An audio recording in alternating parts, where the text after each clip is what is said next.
اعوذ باللہ من الشیطان الرجیم بسم اللہ الرحمن الرحیم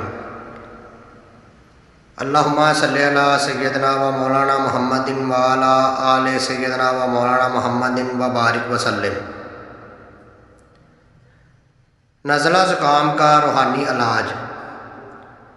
محترم ناظرین کرام، نزلہ اور زکام ایک موذی مرض ہے اور بے حد پریشانی کا باعث بنتا ہے۔ اگر آپ اس بیماری کے لیے یہ وظیفہ کرتے ہو تو بفضل اللہ تعالیٰ آپ کو بہت جلد شفا ملے گی۔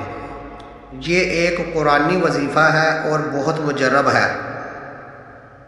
آپ جو بھی دعا کھاؤ اس کے ساتھ یہ عمل کرو، بہت جلد انشاءاللہ صحت یاب ہو جاؤ گے۔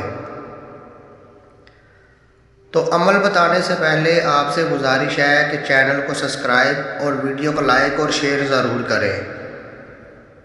وظیفہ کی اجازت عام ہے، شرط یہ ہے اول آخر 3 بار درود پاک پڑھنا ہے۔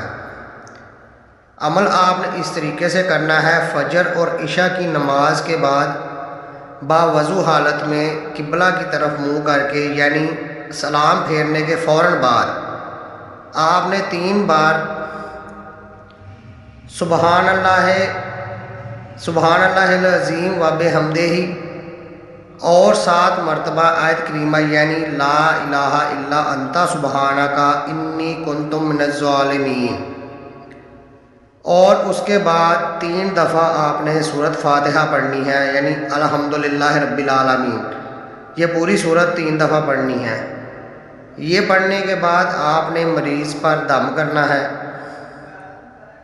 اور انشاءاللہ تعالیٰ بہت ہی جلد یہ زکام اور نزلہ کی بیماری جڑ سے ختم ہو جائے گی۔ امید ہے آپ کو ویڈیو پسند آئی ہوگی۔ ایسی ویڈیو مزید دیکھنے کے لیے چینل کو لائک اور سبسکرائب ضرور کریں۔ شکریہ۔